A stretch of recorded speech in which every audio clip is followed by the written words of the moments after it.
Hello, నేను మిసిఎస్ రావు. ఏ ప్రభుత్వానికైనా కానీ చీఫ్ సెక్రటరీ అలాగే డీజీపీ రెండు కళ్ళు లాంటి వాళ్ళు. అలాంటి ప్లేసుల్ని ఇన్ఛార్జీలతో నింపేస్తూ ఉన్నాయి చాలా రాష్ట్ర ప్రభుత్వాలు. ప్రత్యేకించి తెలుగు రాష్ట్ర ప్రభుత్వాలు డీజీపీలని ఇన్ఛార్జీలతో నింపేస్తూ పరిపాలన సాగిస్తూ ఉన్నారు. దీన్ని కేంద్ర ప్రభుత్వం తప్పుపడుతుంది. కేంద్ర ప్రభుత్వం లేఖ రాసింది డీజీపీలని మార్చాలంటూ. ఇలాంటి పరిస్థితి ఎందుకు వచ్చింది? ఇన్ఛార్జీలను ఎందుకు నియమించుకోవాల్సి వస్తుంది? సర్వీస్ రూల్స్ ఏం చెప్తున్నాయి అనే దాని మీద విశ్లేషణ తీసుకునేటువంటి ప్రయత్నం చేద్దాం. సామాజిక రాజకీయ విశ్లేషకులు అలాగే సీనియర్ జర్నలిస్ట్ ఉప్పల్ లక్ష్మణ్ గారు లైవ్లో సిద్ధంగా ఉన్నారు. నమస్తే అండి లక్ష్మణ్ గారు. నమస్తే సార్, మన తెలుగు రాష్ట్రాలకు, ప్రత్యేకించి తెలుగు రాష్ట్రాలకు కాదు దేశవ్యాప్తంగా 8 రాష్ట్రాలకు ఇలాంటి పరిస్థితి ఉందంటున్నారు, ఈవెన్ ఉత్తరప్రదేశ్కి కూడా. సో ఇన్ఛార్జ్ డీజీపీలని మార్చాలి అనేది కేంద్రం ఒక లేఖ రాసింది రాష్ట్ర ప్రభుత్వాలకి. ఇన్ఛార్జీలను ఎందుకు నియమించుకోవాల్సి వస్తుంది రాష్ట్ర ప్రభుత్వాలు?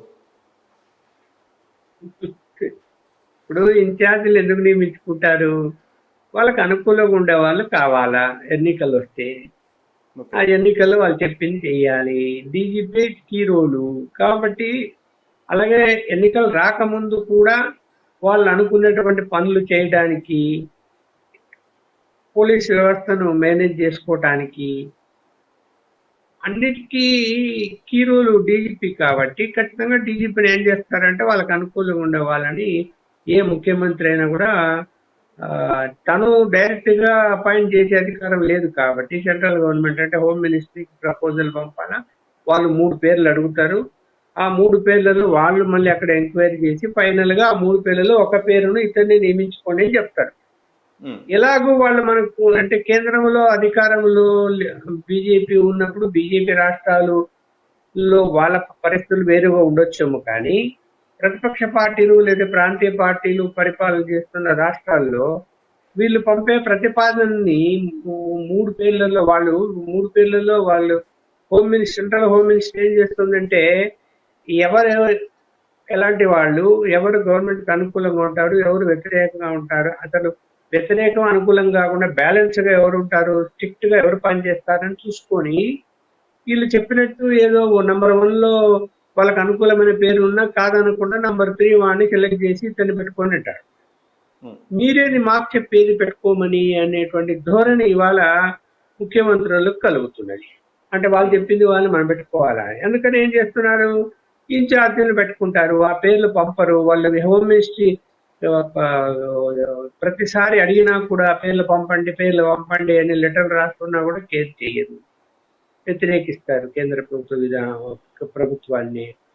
అలాంటి పరిస్థితులు ఏం చేస్తారంటే ఎలక్షన్ వచ్చినప్పుడు ఎలక్షన్ కమిషన్ కు ఛాన్స్ వస్తుంది. ఎలక్షన్ కమిషన్ ఏం చేస్తుంది, ఇన్ఛార్జీలుగా ఎవరిని పెట్టుకున్నా కూడా తొలగించేసి ఇంకొకరు పెడతారు. ఇప్పుడు మన తెలంగాణలో అదే జరిగింది కదా.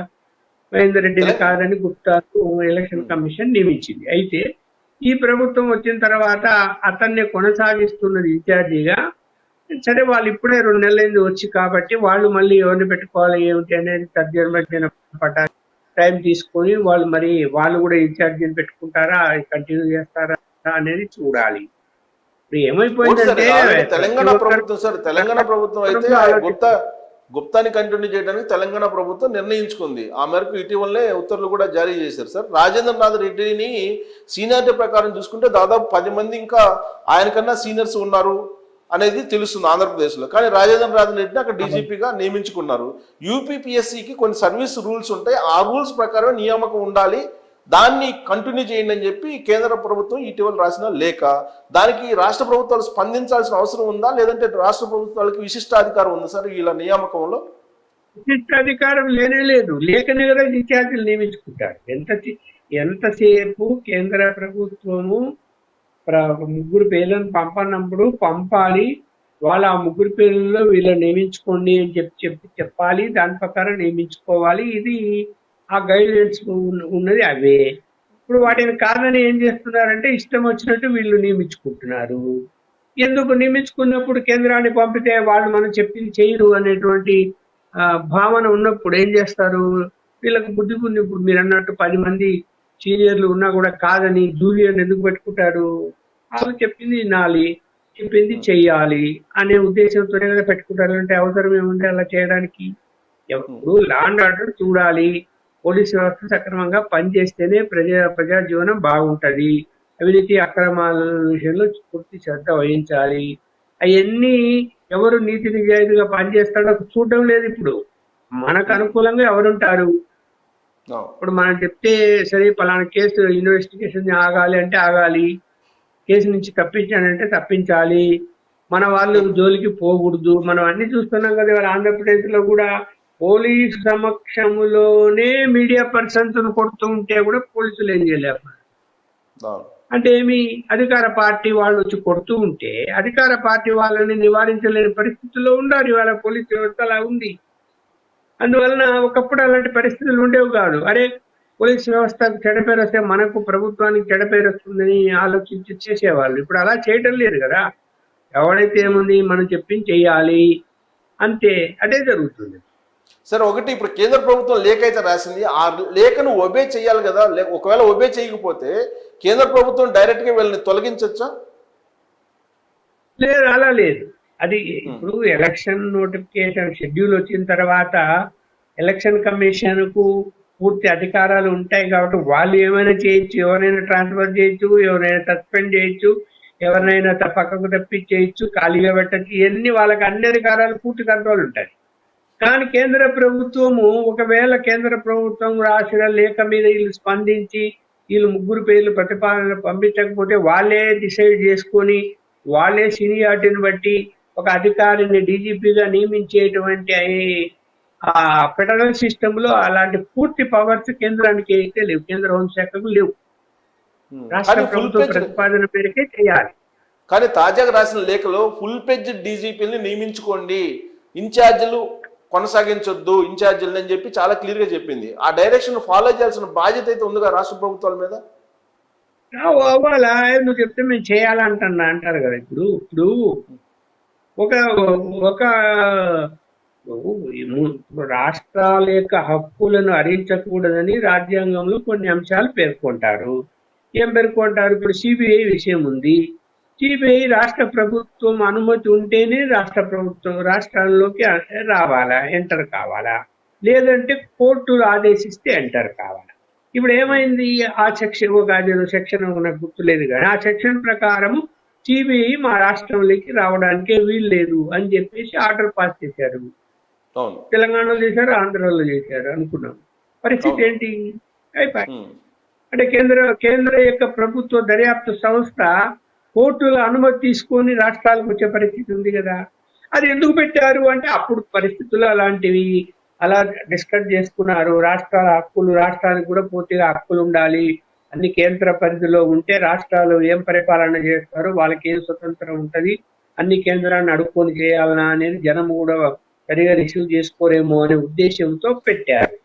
అయితే కేంద్ర ప్రభుత్వానికి కొన్ని పరిధులు నియమించారు.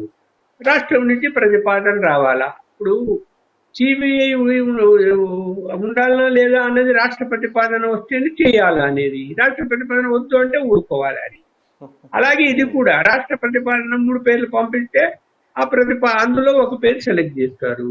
లేదు పంపలేదు అంటే బలవంతంగా బై ఫోర్సబుల్ గా నియమించే అధికారం లేదు, అలాగే యాక్షన్ తీసుకునే అధికారం కూడా లేదు. ఊరికి అడుగుతూ ఉండాలి, మీరు నియమించుకోండి, ఇన్ఛార్జీలను పెట్టకండి, ఫుల్ పెడ్జ్ వాళ్ళని పెట్టండి, వాళ్ళు బాగా పని చేసుకుంటారు. ఇన్ఛార్జీలు పెడితే వాళ్ళు ఇప్పుడు ఇన్ఛార్జి అనే వాళ్ళు ఆ చేసే పని, ఇన్ఛార్జి పని చేసే డీజీపీ ఏం ఫీల్ అవుతాడు? అభద్రత బాగా ఫీల్ అవుతాడు. అది ఎప్పుడైనా నన్ను తీసేయచ్చు అని, ఎప్పుడైనా మార్చచ్చు, తీసేయచ్చు అని అనుకున్నప్పుడు ఇంకా నీతి నిజాయితీతో కఠినంగా ఎలా అతను డీజీపీ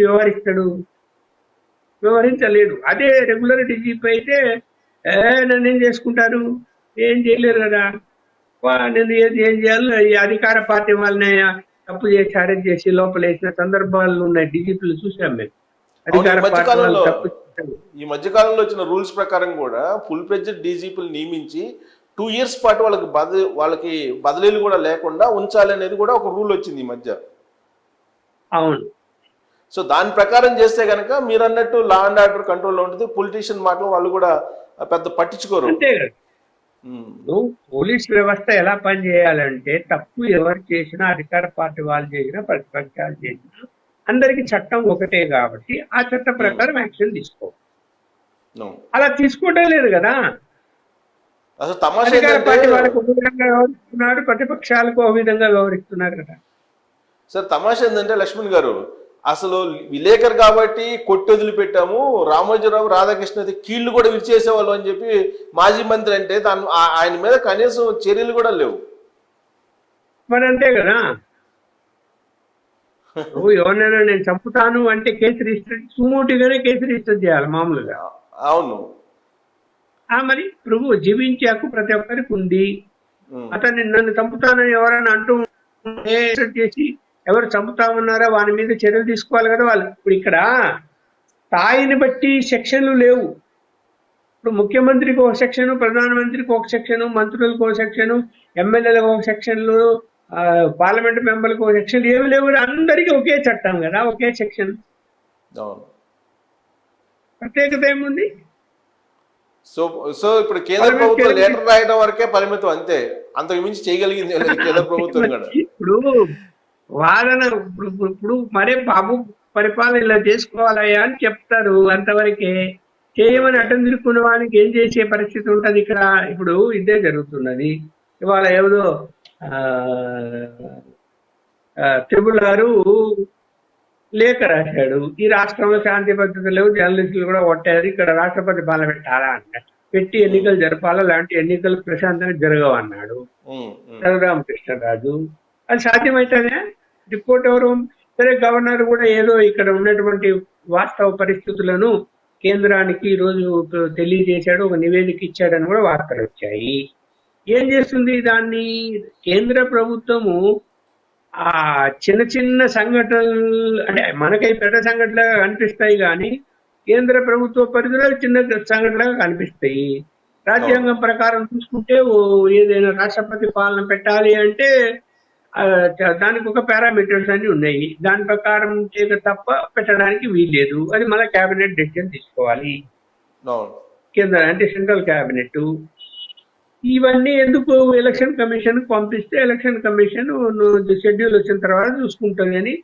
సపోజ్ గవర్నర్ నివేదిక ఇచ్చిన, రఘురామకృష్ణరాజు లేఖ రాసిన, అవన్నీ కూడా ఇమ్మీడియట్ గా యాక్షన్ తీసుకునే పరిస్థితి ఉండదు. కేవలం ఎలక్షన్ కమిషన్ కి ఇన్ఫార్మ్ చేస్తారు. ఎందుకంటే ఎలక్షన్ ప్రాసెస్ త్వరలో స్టార్ట్ అవుతుంది కాబట్టి కేంద్ర ప్రభుత్వము దుందుడుకు చర్యలకు దిగదు. దిగితే వాళ్ళకి ఎలక్షన్స్ లో నెగిటివ్ అయ్యే పరిస్థితి కూడా ఉంటుంది. Right sir, thank you very much Laxman గారు విశ్లేషణ అందించినందుకు. కేంద్ర ప్రభుత్వం లేఖ రాయటం వరకే, కానీ డీజీపీలను కానీ సిఎస్లను కానీ అంటే చీఫ్ సెక్రటరీని మార్చేటువంటి అధికారం రాష్ట్ర ప్రభుత్వాలకు ఉంటుంది. కేవలం కేంద్ర ప్రభుత్వం సలహా ఇవ్వటం వరకు మాత్రమే. కాబట్టి ఇప్పుడున్నటువంటి ఇన్ఛార్జ్ డీజీపీలతోటే తెలుగు రాష్ట్రాలు శాంతి భద్రతలు కొనసాగాల్సిందే.